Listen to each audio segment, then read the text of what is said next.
26-cı hissə Həyatın qurbanları Soren Kierkegaard İbrahim Tanrıdan təlimat alır. Olduqca dəhşətli bir səhnə idi bu. Yeganə oğlu İsmayılı Tanrıya qurban gətirməli idi. İbrahim mənəvi istirablar içində idi. Oğlunu sevirdi. Lakin hədsiz imanlı bir insan olduğundan Tanrıya itayətdən də yayınmırdı. Tövratdakı bu rəvayətə əsasən, İbrahim oğlunu Mina dağına aparıb Tanrının buyurduğu kimi qurban kəsməyə hazırlaşır. Ən sonunda Tanrı bir mələk göndərib bu qətlin qarşısını alır. Bunun əvəzində İbrahim Peyğəmbərə yaxınlıqdakı qoçu kəsmək əmr olunur. Tanrı İbrahimi etibarlılığına görə oğlunun sağ qalması ilə mükafatlandırır. Bu, insanlara mesaj ötürən bir rəvayətdir. Və rəvayətin əsas ideyası belədir. İmanlı ol, Tanrının buyurduğu işləri gör. Onda hər şey yaxşı olacaq. Məsələ Tanrının buyruqlarına şübhə etməklə bağlı deyil. Danimarka filosofu Soren Kierkegaard'a görə isə bu məsələ göründüyü qədər də sadə deyil. Özünün Qorxu və Titrəmə adlı kitabında İbrahim Peyğəmbərin evindən Mina dağına gedənə kimi onun beynindən keçənləri, tərəddüdləri, sualları, qorxu və əzabı alim təsəvvüründə canlandırmağa çalışır. Kierkegaard kifayət qədər qəribə insan idi və yaşadığı Kopenhagenin mühitinə uyğunlaşa bilmirdi. Gün ərzində bu arıq, cılız adamı şəhərdə gəzişərək kiminləsə söhbət etmək görmək olardı və o özünü Danimarkalı Sokrat kimi hiss etməyi sevirdi. Axşamlar şamların əhatəsindəki yazı masasında çalışmağı xoşlayırdı. Onun başqa bir qəribəliyi də tamaşalar arasındakı fasilələrdə gözə dəyib hamının onun tamaşaya baxıb əyləndiyini düşündüyü halda, əslində tamaşa vaxtı evə dönüb işləməsi idi. Çox zəhmətkeş biri olsa da, şəxsi həyatında əzabverici bir seçim eləmişdi. Gənc Regin Olsenə aşiq olmuş və ona evlənmək təklif etmişdi. Qadın razılaşmışdı. Kierkegaard isə kiminləsə evlənmək üçün yetərincə qəribə və hədsiz dindar adam olduğuna inanırdı. Yəqin ki, o Danimarka dilindən tərcümədə qəbirstanlıq mənasını verən soy adına uyğun da yaşayacaqdı. Qadına məktub yazıb onunla evlənə bilməyəcəyini bildirmiş və nişan üzüyünü geri almışdı. Bu qərarına görə o xeyli pərişan olmuş və uzun gecələri öz otağında ağlayaraq keçirmişdi. Qadın da məyus olmuş və ondan geri qayıtmasını xahiş eləmişdi. Kierkegaard isə etiraz etmişdi. Təsadüfi deyil ki, onun bundan sonraki bütün yazıları həyatı necə yaşamağa və verilən qərarların düzgün olub-olmadığını anlamağın çətinliyi ilə bağlı olmuşdur. Qərarın qəbulu haqda seçim onun ən məşhur kitabının adından da görünür. Bu, yoxsa o biri. Kitab oxuculara əyləncəli həyat, gözəllik axtarışı və ya əxlaqlı, amiranə həyat arasında seçim imkanı verir. Lakin kitabda hər dəfə müəllifin dönə-dönə üzərində durduğu əsas mövzu Allaha inam idi. Kierkegaard üçün Allaha inanmaq adi seçim deyildi.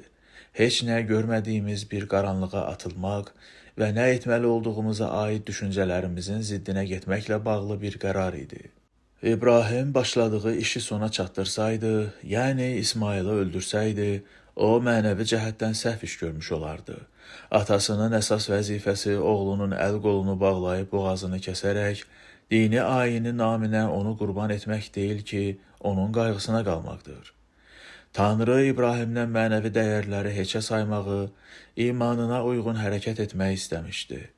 Tövratda isə İbrahim məhz əxlaqi dəyərləri heçə sayıb, oğlu İsmayılı qurban verməyə hazır olduğu üçün yüksək dəyərləndirilir. Lakin o yanlışa yol vermiş olmazdımı? Əmr əslində Tanrıdan gəlməmiş olsaydı necə? Bəlkə bu bir hallüsinasiya idi. Bəlkə İbrahim dəli olmuşdu və qulağına qeybdən səslər gəlirdi. Bundan necə əmin ola bilərdi o? İbrahim Tanrının bu işin İsmailin qətli ilə bitməsinə imkan verməyəcəyini öncədən bilmiş olsaydı, bəlkə işi daha asan olardı. Lakin bıçağı əlinə alıb oğlunun boğazına yaxınlaşdırdığı vaxt, oğlunu qurban verəcəyindən əmin idi. Tövratda rəvayət edildiyi kimi, əslində məsələ də məhz bunda idi. Tanrıya etiqadını şərti etik dəyərlərdən üstün tutduğu üçün, onun inamı heyrətamiz idi. Əks təqdirdə bu inam olmazdı İnam risk daşıyır, lakin o həmçinin irrasionaldır. Hansısa dəqiq bir məntiqə əsaslanmır. Kierkegaard adi sosial öhdəliklərin heç də ən yüksək dəyər olmadığına inanırdı. Tanrıya itaət etmək yaxşı ata olmaqdan və əlbəttə ki, hansısa başqa bir öhdəlikdən daha önəmlidir. İnsani nöqteyi nəzərdən İbrahim daş ürəkli biri kimi və ya oğlunu qurban verməyə hazır olduğu üçün bizə hətta dəli kimi də görünə bilər.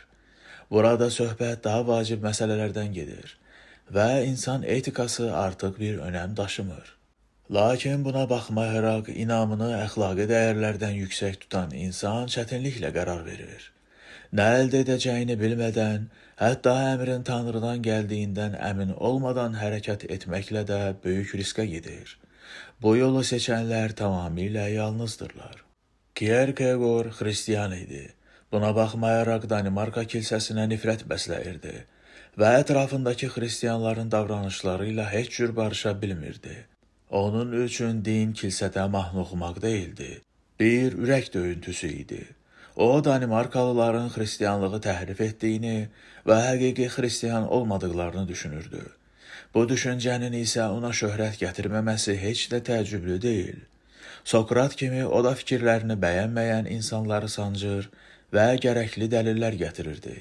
Bu hissədə indiyə kimi mən Kierkegaard'un nəyə inandığı haqda əminliklə yazdım. Lakin onun kitablarında yazdığı fikirləri izah etmək o qədər də asan məsələ deyil. Bu bir təsadüf də sayılmır. O sizi düşünməyə məcbur edən yazıcıdır. Nadir hallarda öz həqiqi adı altında yazır və çox zaman təxəllüslərdən istifadə edirdi. Misal üçün, Qorxu və Titrəş kitabını Johann Silento, yəni Sükut Jonu imzası ilə yazmışdı. Bu, sadəcə insanların onu tanımaması üçün deyildi. Oxucular çox zaman müəllifin kim olduğunu dərhal anlayırdılar və yəqin ki, onun məqsədi də elə bu idi. Kitablarının xəyali müəllifləri dünyaya öz baxışları olan xarakterlər idi. Bu, Kierkegaard'un müzakirə etdiyi mövzuları oxucuya çatdırmaq və oxucunu da düşüncə prosesinə cəlb etmək üsulu idi. Oxucu dünyanı xarakterin nəzər nöqtəsindən görür və onların həyata fərqli baxışları haqda öz fikrini formalaşdırmaq üçün sərbəst buraxılırdı. Kierkegaard'u oxumaq demək olar ki, roman oxumaq kimi bir şeydir və o fəlsəfi fikirləri ifadə etmək üçün çox zaman bədii sujetdən istifadə edir. Bu, yoxsa o biri əsərində kitabın xəyali redaktoru Viktor Eremita köhnə mebel dükanındakı bir mebelin gizli rəfində tapdığı əlyazma haqda danışır. Əlyazma kitabın əsas sujetidir. Kitab iki xəyali müəllif tərəfindən yazılıbdır və Kierkegaard onları şərti olaraq A və B adlandırır. Birinci şəxs daim macəralar axtaran əhlikef biridir. O, gənc qadını yoldan çıxarması haqda danışır və müəyyən mənada Kierkegaard'un Reginlə olan münasibətlərindən bəhs edir. Kierkegaard'dan fərqli olaraq kitabdakı adam yalnız öz hissləri haqda düşünür. İkinci şəxs isə həyatın mənəvi tərəfi haqda qərarlar çıxaran hakim kimi təqdim olunub. Birinci hissənin üslubu anın maraqlarını əks etdirir. İncəsənət, opera və qadınların yoldan çıxarılması haqda qısa hekayələri əhatə edir. İkinci hissə isə daha düşündürücü tərzdədir və həyatın mənəvi əxlaqi dəyərlərini araşdırır. Əgər gənc Regin Olsen'in Kierkegaard ilə mürəkkəb münasibətlərdən əzab çəkməsinə görə nigaran qalmısınızsa, bildirim ki, o sonradan bir dövlət qulluqçusu ilə ailə qurur və xoşbəxt həyat sürür. Kierkegaard isə heç vaxt evlənmir və heç kimlə eşq macərası yaşamır. O, həqiqətən də həmin qızı sevirdi. Onların ayrılması isə onun qısa və mürəkkəb həyatında yazdığı bütün yazılar üçün əsas mənbə olubdur. Bir çox yazıçılar kimi Kierkegaard da öz dövründə sən deyən sevilməyibdir və cəmi 42 yaşında vəfat edibdir. 20-ci əsrdə isə onun bütün kitabları Jean-Paul Sartre kimi ekzistensialistlər arasında populyar olmuşdur. Kierkegaard üçün subyektiv nəzər nöqtəsi insanın müstəqil seçim etməsi ən vacib məsələ idi. Karl Marx bu ideyanı daha geniş formada işləmişdi. Hegel kimi o da tarixin özünü inkişaf etdirməsi və ona təsir edən qüvvələr haqda daha geniş miqyasda düşünürdü. Kierkegaarddan fərqli olaraq o, din vasitəsilə vəziyyətdən qurtulmağı mənasız bir cəhd hesab edirdi.